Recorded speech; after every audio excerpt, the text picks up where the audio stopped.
Hi കൂട്ടുകാരേ, അപ്പോൾ നമ്മുടെ മറ്റൊരു വീഡിയോയിലേക്ക് സ്വാഗതം കേട്ടോ. ഇന്ന് നമ്മൾ നാട്ടിൽ പോവുകയാണേ.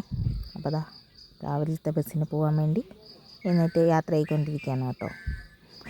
അങ്ങനെ നമ്മൾ ബസ് നോക്കി ബസ് സ്റ്റോപ്പിലെത്തിയിട്ടുണ്ട് കേട്ടോ. ഇവിടെയെന്ന് വെച്ചാൽ രാവിലെ ഒരുപാട് വലിയ വലിയ വണ്ടികൾ പോകുന്നു. അപ്പോൾ അതൊക്കെ കഴിഞ്ഞിട്ടാണ് നമ്മുടെ ബസ്സുകൾ വരുന്നത്. ഇതുപോലെ ഒരുപാട് ബസ്സുകൾ ഇവിടെ നിന്ന് രാവിലെ കാണാൻ പറ്റും കേട്ടോ. ആ KSRTC ബസ് കൊണ്ട് നിർത്തിയ സ്ഥലം ഇവിടെ നോക്കി, വന്ന വഴിക്ക് ആ നടുറോഡിൽ തന്നെ നിർത്തി. എന്താ കഥ അല്ലേ, കൊള്ളാം, അടിപൊളി. അങ്ങനെ നമ്മുടെ ബസ് വന്നു. എൻ്റെ ഏട്ടനാണ് ഡ്രൈവർ. നമുക്ക് RS 954 അല്ല കേട്ടോ, വേറെ ബസ്സായിരുന്നു. പക്ഷെ എന്നാലും മറ്റു ബസ് പോലെ അടിപൊളിയായിരുന്നു കേട്ടോ. അങ്ങനെ ബസ്സിലെത്തി. ഞാൻ അവിടുന്ന് കയറിയിട്ട് ഇവിടെ എത്തിയപ്പോഴാണ് ഇനി എഴുന്നേക്കുന്നത്, ഇരുന്നുറങ്ങിപ്പോയിട്ടോ. അപ്പോൾ ആ ബസ്സിൻ്റെ ഗ്രൂപ്പിൽ ഇങ്ങനെ ഇൻഫർമേഷനൊക്കെ ഇട്ട് കൊടുത്തു കേട്ടോ, ബസ് എവിടെ എത്തി എന്നുള്ളത്. അത് ആലുവയിലെത്തി. ഇടയ്ക്കൊക്കെ ചെറിയ ബ്ലോക്കൊക്കെ ഉണ്ടായിരുന്നു കേട്ടോ. ചെറിയ ചെറിയ ബ്ലോക്കുകളൊക്കെ പിന്നിട്ട് നമ്മുടെ വണ്ടി രാജഗിരി ഹോസ്പിറ്റലിലെത്തി. ഇനി ഇവിടെ ആൾക്കാരെയൊക്കെ ഇറക്കിയിട്ട് പിന്നെ വീണ്ടും പോവുകയാണ് കേട്ടോ ചെയ്യുന്നത്.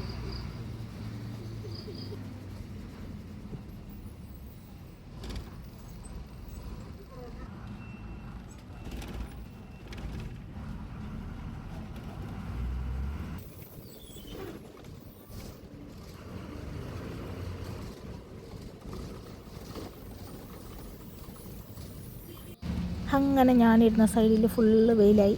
സാരമില്ല, ഇത്ര നേരം ഞാൻ ഷട്ടർ താത്തിയിട്ടേക്കായിരുന്നു കേട്ടോ. ഇനി അങ്ങോട്ട് നമുക്ക് സൈഡിലുള്ള കാഴ്ചകളൊക്കെ കണ്ട് പോകാവേ. കൂടെ നിങ്ങളും കുടിക്കും.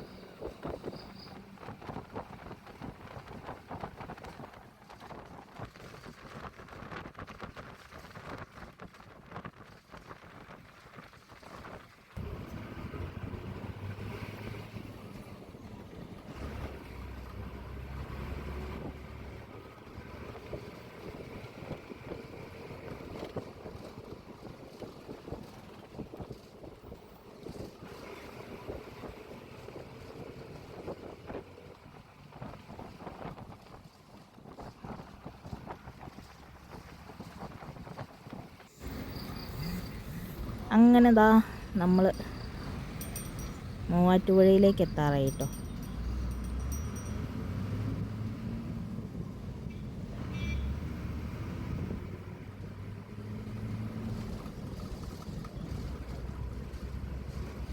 അങ്ങനെ പുഴയിലൂടെ രണ്ടുപേരും വഞ്ചിയൊക്കെ തുഴഞ്ഞ് പോകുന്നുണ്ടായിരുന്നു.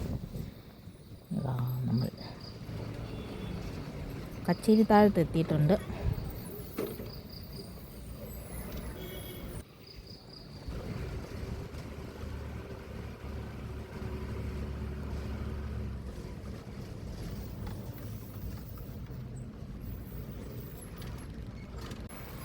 അങ്ങനെ വന്നപ്പോൾ നമുക്ക് അടുത്ത ബ്ലോക്കും കിട്ടി. അത് ഇത്തിരി വലിയ ബ്ലോക്കായിരുന്നു കേട്ടോ. നിരങ്ങിയാണെങ്കിലും ബ്ലോക്ക് ഇന്ന് കഴിഞ്ഞ് കിട്ടി. അങ്ങനെ നമ്മൾ വീണ്ടും ഇങ്ങനെ പോയിക്കൊണ്ടിരിക്കുകയാണ് കേട്ടോ.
ബസ്സിൻ്റെ ഉള്ളിൽ ഇതാ ഇതുപോലൊരു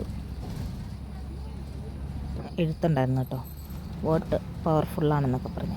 അതുകൊണ്ട് വോട്ട് പവർഫുള്ളാണ്, എല്ലാവരും പോയി വോട്ട് ചെയ്യണം കേട്ടോ. ഞാനും വോട്ട് ചെയ്യാൻ പോകുന്നുണ്ട്. അങ്ങനെ ഇതാ ബസ് തൊടുപുഴ എത്തി കേട്ടോ. നമ്മുടെ സ്വന്തം നാട്ടിലോട്ട് ബസ് എത്തിയിരിക്കുകയാണ്. അങ്ങനെ ഞാൻ തൊടുപുഴയിൽ നിന്ന് അടുത്ത ബസ് കയറി വീട്ടിൻ്റെ അങ്ങോട്ട് എത്തി കേട്ടോ. അതൊന്നും കഴിഞ്ഞപ്പോൾ എനിക്ക് നല്ലോണം വിശക്കും ദാഹമൊക്കെ. ഞാനപ്പം നമ്മുടെ ജംഗ്ഷനിലുള്ള ഒരു കടയിൽ കയറിയിട്ട് ഒരു കൊഴുക്കട്ടയും ഒരു സോഡ നാരങ്ങ വെള്ളം പറഞ്ഞു കേട്ടോ. കൊഴുക്കട്ട കഴിക്കാൻ കേട്ടോ. രാവിലെ വീട്ടിൽ നിന്ന് ഒന്നും കഴിക്കാണ്ട് പോകുന്നു. അപ്പോൾ ഇവിടെ വന്നപ്പോഴത്തേനും വിശന്നു. ഇപ്പം സമയം ഒരു 10, 10:30, 11 മണി ആയിട്ടുണ്ട് കേട്ടോ. ഒന്ന് വിശക്കാതിരിക്കുമോ? ഒരു സോഡ നാരങ്ങ വെള്ളവും പറഞ്ഞിട്ടുണ്ട്. അങ്ങനെ ഇതാണ് ഞാൻ സ്കൂളിലും കോളേജിലൊക്കെ പോയിക്കൊണ്ടിരുന്നത്. ഈ ബസ് സ്റ്റോപ്പിൽ നിന്നായിരുന്നു കേട്ടോ. പിന്നെ അവിടെ നിന്ന് ഒരു ഓട്ടോ പിടിച്ച് വീട്ടിലോട്ട് പോകാമെന്ന് കരുതി വന്നു. അങ്ങനെ നമ്മുടെ അടുത്തുള്ളൊരു അയൽവാസി കൃഷ്ണൻ ചേട്ടനും ഉണ്ടായിരുന്നു കേട്ടോ കൂടെ. പുള്ളി അവിടെ കിണറ്റിൽ നിന്നൊക്കെ വെള്ളം കോരി. പണ്ട് ഞങ്ങളെന്നും സ്ഥിരമായി കിണറ്റിൽ നിന്ന് വെള്ളം കുടിക്കുമായിരുന്നു. എൻ്റെ സ്കൂൾ ബാഗൊക്കെ ഈ കിണറ്റിൽ പണ്ട് വീണിട്ടുണ്ട് കേട്ടോ. അങ്ങനെ വീട്ടിലോട്ട് പോയപ്പോൾ വീട്ടുകാരൊക്കെ താഴേക്ക് വന്നിരിക്കുന്നു. അമ്മയുടെ വീട് വരെ പോകണം. അപ്പോൾ അതിന് വേണ്ടിയിട്ട് അവരിറങ്ങി വന്നതാണേ. എനിക്കിനി മല കയറാൻ വയ്യാന്ന് പറഞ്ഞുകൊണ്ട് പിന്നെ ഞങ്ങൾ കുറേ നേരം അവിടെ ഇരുന്നു. അമ്മയും പപ്പയൊക്കെ അവിടെ ഇരുന്ന് വർത്തമാനം പറയാണ്. പൊന്നും വന്ന് കൂടിയിട്ടുണ്ട് കേട്ടോ. പിന്നെ ഞാൻ പൊന്നിന് മേടിച്ചുകൊണ്ട് വന്ന കുറച്ച് സാധനങ്ങളൊക്കെ ഉണ്ടായിരുന്നു. ആ പൊന്നിന് കൊടുത്തു. ഇതിൽ നിന്ന് പകുതി ഇനി അമ്മൂസിന് കൊടുക്കണം. അങ്ങനെ കൊണ്ടുവന്ന വളയും മാലയും ഒക്കെ പൊന്നിന് കൊടുത്തുട്ടോ. ഇനി ഞങ്ങൾ അമ്മയുടെ വീട്ടിൽ പോകാൻ വേണ്ടി നടക്കുകയാണ് കേട്ടോ. അടുത്ത ഓട്ടോറിക്ഷ വിളിച്ചു ഞങ്ങളെല്ലാവരും കൂടി ഇനി അമ്മ വീട്ടിൽ പോവാണേ. പൊന്നുണ്ട്, അമ്മയുണ്ട്.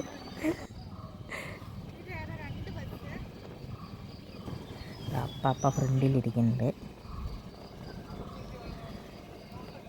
ആ പച്ച നെറ്റ് മൂടിയിട്ടേക്കുന്ന പൈനാപ്പിൾ തോട്ടമാണ് കേട്ടോ. അടുത്ത വഴികളുടെയൊക്കെ ഒരു അവസ്ഥ നോക്കണേ. കേരളം നാളെ പോളിംഗ് ബൂത്തിലോട്ട് പോകണതാണ്. വഴിയൊക്കെ കിടക്കണം കേട്ടോ. അപ്പം ഇതൊക്കെ വഴികളൊക്കെ നേരെയാക്കില്ലെന്ന് നോക്കണം കേട്ടോ. അപ്പോൾ ഇതാണ് നമ്മുടെ മലങ്കര ഡാം. കുടയത്തൂർ മലനിരകൾ കാണാൻ കേട്ടോ. എൻ്റെ നാട്. നമ്മളിങ്ങനെ വീട്ടിലെത്തിയില്ല കേട്ടോ. അമ്മയുടെ വീട്ടിൽ പോയിട്ട് വേണം ഇനി വീട്ടിലോട്ടെത്താൻ. ഇവിടെ വന്നു കഴിഞ്ഞപ്പോൾ റോഡ് ഫുള്ള് പൊട്ടിപ്പൊളിഞ്ഞ് കിടക്കുകയാണ് കേട്ടോ. ഒരു രക്ഷയില്ല. വഴിയൊക്കെ ഫുള്ള് പോയിട്ട് എൻ്റെ ചെറുപ്പത്തിൽ അങ്ങാണ്ടൊക്കെ ഈ വഴി ടാറിട്ടാമെന്നാണ് എനിക്ക് തോന്നുന്നത്. അങ്ങനെ ഞങ്ങളിങ്ങനെ പോയിക്കൊണ്ടിരിക്കുകയാണേ.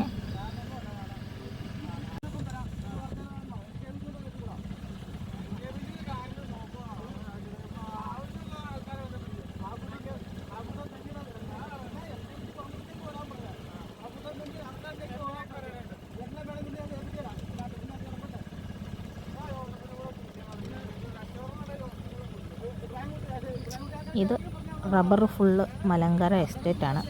എസ്റ്റേറ്റിൻ്റെ ഉള്ളിലെ വഴി കൂടെയാണ് കേട്ടോ പോയിക്കൊണ്ടിരിക്കുന്നത്. അങ്ങനെ നമ്മൾ റബ്ബർ തോട്ടത്തിനുള്ളിലൂടെ പോയിക്കൊണ്ടിരിക്കുകയാണ്. എല്ലാവരും ഇരുന്ന് എന്തൊക്കെയോ വർത്തമാനമൊക്കെ പറയുന്നുണ്ട്. അങ്ങനെ അമ്മയുടെ വീടിനടുത്ത് എത്താറായിട്ടുണ്ട് കേട്ടോ. കാരണം അമ്മ വീടിൻ്റെ പരിസര പ്രദേശങ്ങളെ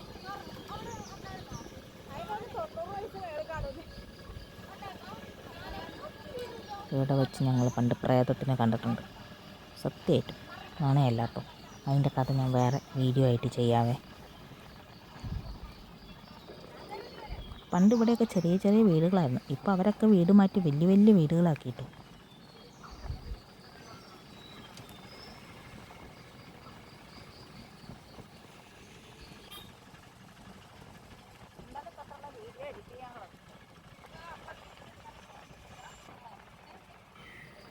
അങ്ങനെ അമ്മ വീടിനടുത്തോട്ടെത്തി. ആ കാണുന്ന പാറപ്പുറത്തൊക്കെ പോയാൽ നല്ല അടിപൊളി വ്യൂസാണ്.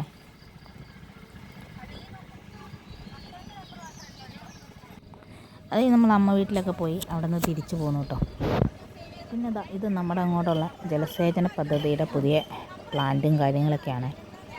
റെഡിയായി വന്നാൽ നമുക്ക് കുടിവെള്ളത്തിന് ക്ഷാമം ഉണ്ടാവില്ല. നമ്മളങ്ങോട്ട് പോയപ്പം കാണിച്ചു തന്ന അതേ പൈനാപ്പിൾ തോട്ടം നമ്മളതിൽ തന്നെ ഇട്ട് തിരിച്ചും വരുന്നു.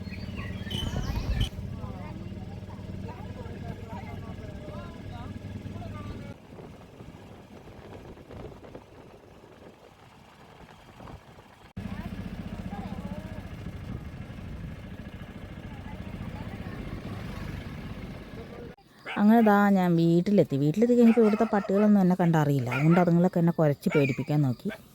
അപ്പോൾ ഇത്രേ ഉള്ളൂ. വീട്ടിൽ വന്നിട്ട് ചോറ് കൊണ്ടിട്ട് പിന്നെ ഇവിടെ കിടന്നു, കുറച്ച് നേരം കിടന്ന് ഉറങ്ങിയിട്ടോ. അപ്പോൾ ഇനി നമുക്ക് നാളത്തെ വീഡിയോ ആയിട്ട് വീണ്ടും കാണാം. Tata bye bye.